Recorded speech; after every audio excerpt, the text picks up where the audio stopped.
ایک آپ صلی اللہ علیہ وسلم کی زندگی کے حالات اور واقعات ہیں، اس کو سیرت کہتے ہیں، اور ایک آپ صلی اللہ علیہ وسلم کی زندگی کے معمولات ہیں، اس کو کہتے ہیں اسوہ۔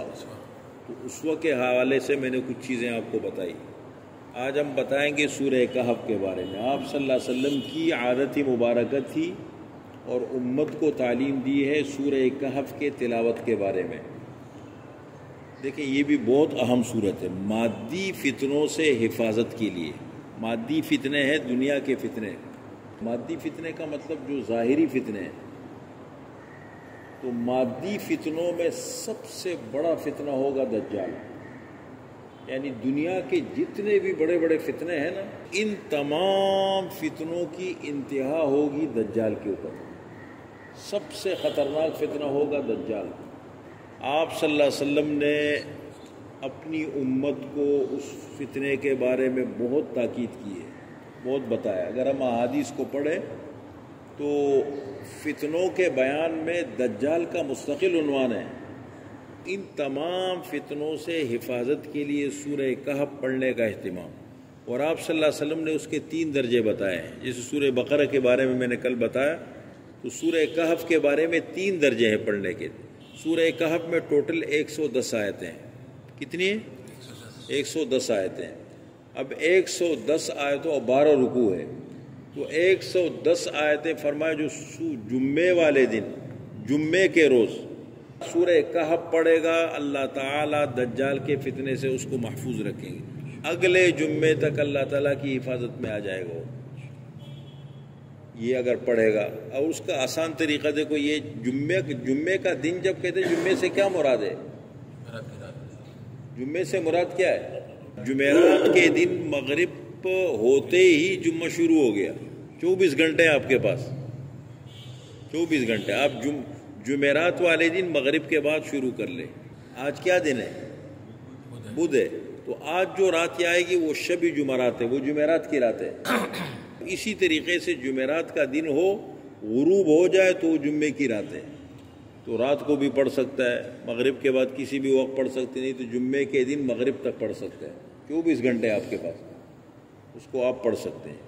تو سورہ کہف کوشش کرنا چاہیے ہماری عادت بن جائے، ہم اپنے گھر والوں کو جا کے بتائیں، خواتین کو، بچوں کا ذہن بنائیں، ابھی سے بچوں کی عادت ڈالیں ان کی۔ دیکھو یہ باتیں جب گھروں میں ہوتی ہیں، ہم ابھی بیٹھے ہوئے اس بات کو چھیڑ رہے ہیں نا، اس کا ذکر کر رہے ہیں، علم میں اضافہ ہو رہا ہے۔ ویسے تو یہ بڑی مشہور بات ہے، لوگ پڑھتے بھی ہیں، لیکن پھر بھی اس کی یاد دہانی وقتاً فوقتاً ہونی چاہیے۔ تو اگر ہم اپنے گھروں میں ان چیزوں کا تذکرہ کریں گے، کبھی کبھی اپنے گھر میں ایسا ماحول بھی بنائیں، تھوڑی دیر کے لیے جمع ہو گئے، رات کے وقت کھانا کھا لیا، سب بچے جمع ہے، گھر کے افراد جمع ہے، بیوی بچے ہیں، ماں باپ ہیں، جو بھی گھر کے افراد ہیں، تھوڑی دیر کے لیے اگر موقع ملتا ہے تو بیٹھ کر کے ان چیزوں کا تذکرہ بھی کرنا چاہیے، اگر سہولت سے ہو جائے، کیونکہ ہم نے ماحول بنایا نہیں تو ہمیں بھاری پڑتا ہے۔ تو باقاعدہ ابھی ہم اپنے گھر میں رات کو کیا کیا ہے، ہفتے میں 4 دن ہمارے ہاں ایک اور حضرات وہ آ جاتے، کھانا ہمارے ساتھ کھاتے، تو ہم مل بیٹھ کر کے ہم پہلے تعلیم ہوتی ہے ہماری، ایک ایک حدیث بتاتے۔ آج کل چل رہے ہمارا فجر کی اہمیت کا ذکر، فجر کی نماز پڑھنے کا اہتمام، کچھ نہ کچھ ایک ایک حدیث نمبر سے ایک ایک حدیث پڑھتے ہیں، ماحول بن جاتے۔ تو اسی طرح ماحول بنتا ہے۔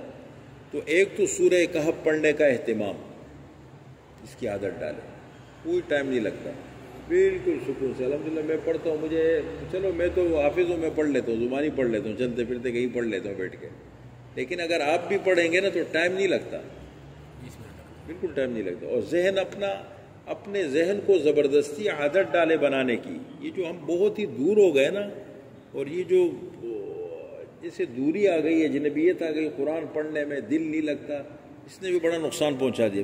بہت سارے کام ہوتے نہیں، زبردستی کرنے پڑتے ہیں، اس کا ماحول بنانا پڑتا ہے۔ تو ایک تو سورہ کہف پڑھنے کا اہتمام ہے، اور آپ صلی اللہ علیہ وسلم فرماتے ہیں کہ جو سورۃ الکہف کی 10 آیتیں پڑھ لے، حدیث میں یہ بھی ہے شروع سے پڑھ لے یا آخر سے پڑھ لے، سورہ کہف کی 10 آیتیں شروع کی پڑھ لے یا آخر سے پڑھ لے، تو تب بھی اللہ دجال کے فتنے سے محفوظ فرماتے ہیں۔ اس طرف ذہن نہیں جاتا، باقی چیزوں میں گھنٹوں بیٹھے رہتے ہیں۔ ہمیں تو کرنا ہے، حل بھی نہیں ہے نا. اگر ہم کہیں کہ ہماری عادت نہیں ہے تو یہ بھی تو غلط ہے. عادت ڈالنی چاہیے ہمیں. اسی طریقے سے جو 10 آیتیں نہیں فرمایا 3 آیتیں پڑھ لیں. سورہ کہف کی 3 آیتیں. میں تو کہتا ہوں آپ سب 3 آیتیں پڑھ, میں تو روزانہ پڑھنا چاہیے. اعوذ باللہ من الشیطان الرجیم, بسم اللہ الرحمن الرحیم. الحمد للہ الذی انزل على عبده الكتاب ولم يجعل له عوجا قيما لينذر بأسا شديدا من لدنه ويبشر المؤمنين الذين يعملون الصالحات أن لهم أجرا حسنا ماكثين فيه أبدا. کتنا ٹائم لگا؟ اچھا, یاد کرنے کی عادت شروع کریں.